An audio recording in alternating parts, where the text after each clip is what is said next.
நேர்களே, மீண்டும் Krishna FM channel வழியாக உங்கள் அனைவரையும் சந்திப்பதில் எனக்கு பெரும் மகிழ்வும் ஆனதும்.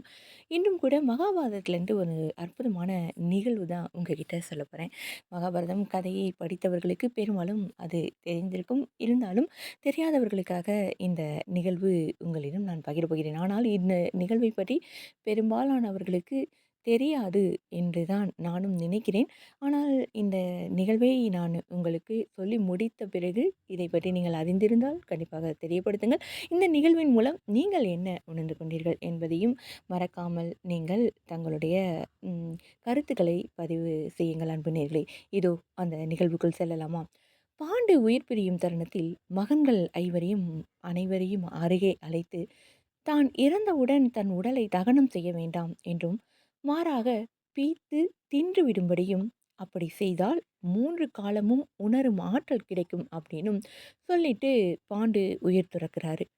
பாண்டவர்களும் அவர்களது தந்தை பாண்டு சொன்னபடி செய்ய திட்டமிடும்போது அங்கே அப்படியே கிருஷ்ணர் வராரு. விஷயத்தை கேட்டதுக்கப்புறம் பாண்டவர்கள பிடிச்சு திட்டுறாரு. "சாகும் காலத்துல உங்கள் தந்தைக்கு தான் புத்தி பிசகி விட்டது அப்படின்னா, உங்களுக்கும் புத்தி பிசகிடுச்சா?" அப்படின்னு கேட்குறாரு. "யாராவது பிணத்த திம்பாங்களா?"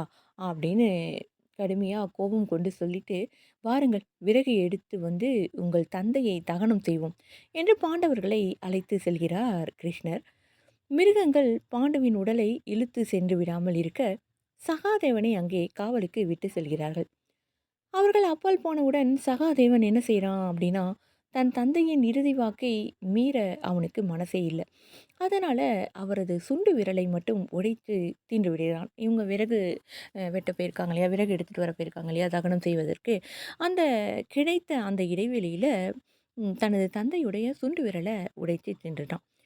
உடனே அவனுக்கு 3 காலத்தையும் உணரும் சக்தி கிடைச்சிடுது. விறகுகளை கஷ்டப்பட்டு தூக்கி வந்த பாண்டவர்கள் மிகவும் களைப்புடன் விறகு கற்றைகளை கீழே போட்டுவிட்டு களைப்பா அமர்றாங்க. கிருஷ்ணரும் ஒரு விறகு சுமையை தூக்கிட்டு வராரு.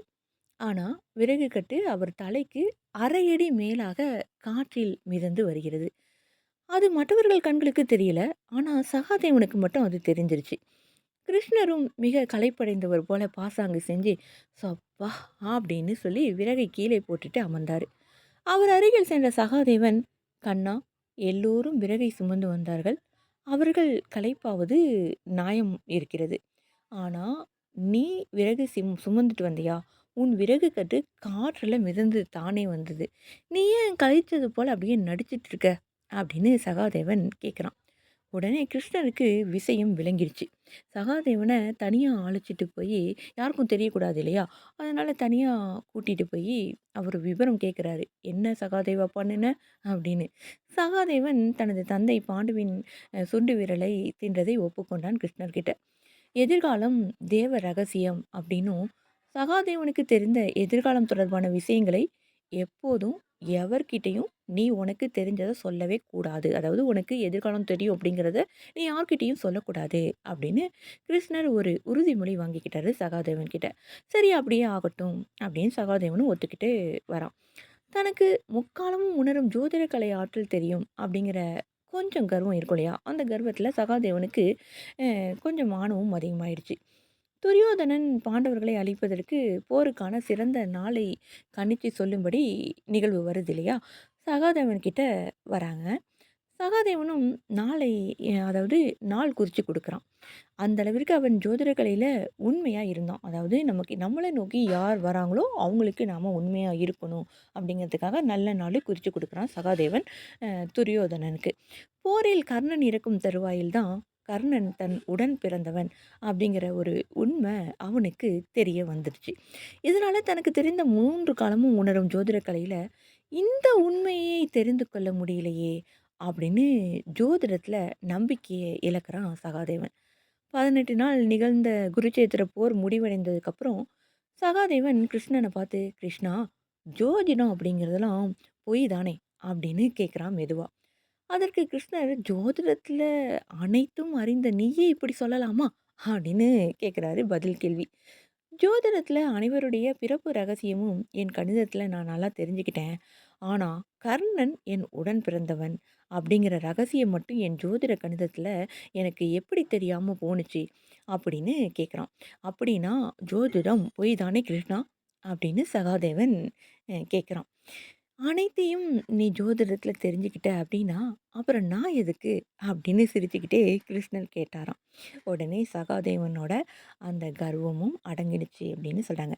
சகாதேவனுக்கு கர்வம் இல்ல அப்படின்னாலும், ஜோதிடத்தில எப்படியாவது எதிர்காலத்தில நடக்க போறது நமக்கு தெரியுது அப்படின்னா, அதில கொஞ்சம் கர்வம் இருக்கும் இல்லையா? அந்த மாதிரியான ஒரு கர்வம் சகாதேவனுக்கு இருந்தது.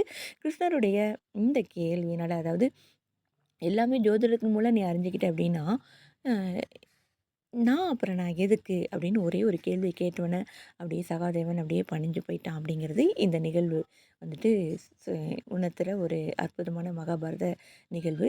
அன்பு நேயர்களே, இதுலேருந்து நீங்கள் என்ன தெரிஞ்சுக்கிட்டீங்க? அப்படிங்கிறத நீங்க சொல்லுங்க. மகாபாரதம் ஒவ்வொரு முறை படிக்கும் பொழுதும், ஒவ்வொரு மாதிரி நமக்கு பல நிகழ்வுகளை நமக்கு கண் முன்னாலே கொண்டு வரும். இப்பொழுது படித்து முடிச்சுட்டீங்க. அதாவது வாழ்க்கையில நடக்கிற பிரச்சனைகளுக்கான தீர்வுகள் கூட மகாபாரதம் மூலமா கிடைக்கும். நீங்க வேணா வந்துட்டு சோதிச்சு கூட பார்த்துக்கலாம். அதாவது உங்களுக்கு எப்பலாம் வந்துட்டு கடுமையான சூழல் ஏற்படுது அப்படின்னாலும், மகாபாரதத்தில ஒரு பக்கத்த அப்படியே எந்த பக்கம் வருதோ அந்த பக்கத்த நீங்க படிச்சீங்க அப்படின்னா, அதில இருந்து சூட்சுமமா உங்களுக்கு ஒரு பதில் கிடைக்கும். அன்பு நேயர்களே! இப்படியான ஒரு அற்புதமான நி ம் சன் சிந்தனை கதையோடு மீண்டும் சந்திக்கலாம். அதுவரை உங்களிடமிருந்து விடைபெறுவது நான் உங்கள் அன்பு அறிவிப்பாளர் சகோதரி இளையவேணி கிருஷ்ணா. வணக்கம் அன்பு நேயசங்களே! மீண்டும் இதே போல ஒரு அற்புதமான பதிவோடு நான் சந்திக்கிறேன். உங்களுடைய கருத்துக்களையும் எனக்கு பதிவிடுங்கள். உங்களுடைய அற்புதமான பேராதரவுக்கு நன்றியும், அன்பும், பேரன்பும் தெரிவித்துக் கொள்ளு விடைபெறுகிறேன். நான் உங்கள் அன்பு அறிவிப்பாளர் சகோதரி இளையவேணி கிருஷ்ணா. நன்றி நேயர்களே!